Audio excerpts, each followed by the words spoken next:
রাসূলুল্লাহ সাল্লাল্লাহু আলাইহি ওয়াসাল্লাম বলেছেন, যদি আপনি আল্লাহর উপর নির্ভর করতে এবং বিশ্বাস করতে পারেন এর সম্পূর্ণ সত্য অর্থে, তিনি আপনাকে সেইভাবে প্রদান করবেন যেভাবে তিনি পাখিকে প্রদান করেন। এটি সকালে খালি পেটে বের হয় এবং সন্ধ্যায় তার পেট পূর্ণ হয়ে ফিরে আসে। আমি চাই আপনি এইটির সাথে সাবধান হন। কিছু মানুষ বলে, ঠিক যেমন তিনি পাখিকে প্রদান করেন, তিনি আমাকে প্রদান করবেন। পাখিটি কি তার নিরে ছিল? আপনি পাখিগুলোকে কি করতে দেখছেন? সকালে তারা আপনাকে জাগিয়ে তোলে এবং চলে যায়, তারা থামে না। তারপর তারা ফিরে আসে, তারা অনেক শব্দ করে এবং তারা ঘুমায়। তারা খোঁজে, তারা কাজ করে, তারা তাদের ক্ষমতার সবকিছু করে, কিন্তু তারা আল্লাহর উপর নির্ভর করে, অর্থাৎ তারা হতাশ নয়। তারা হাল ছাড়ে না। তারা সেখানে বসে বলে না, ভাই আমি এটি করতে পারি না। ভাই ও বোনেরা শুনুন এবং এই শব্দটি মনে রাখুন, অলসতা একটি পছন্দ।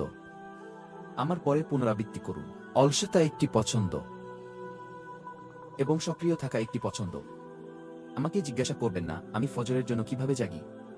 এটি একটি ইচ্ছা। যদি আমি আপনাকে 1 মিলিয়ন টাকা দিই, তাহলে পছন্দটি জানালার বাইরে চলে যায়।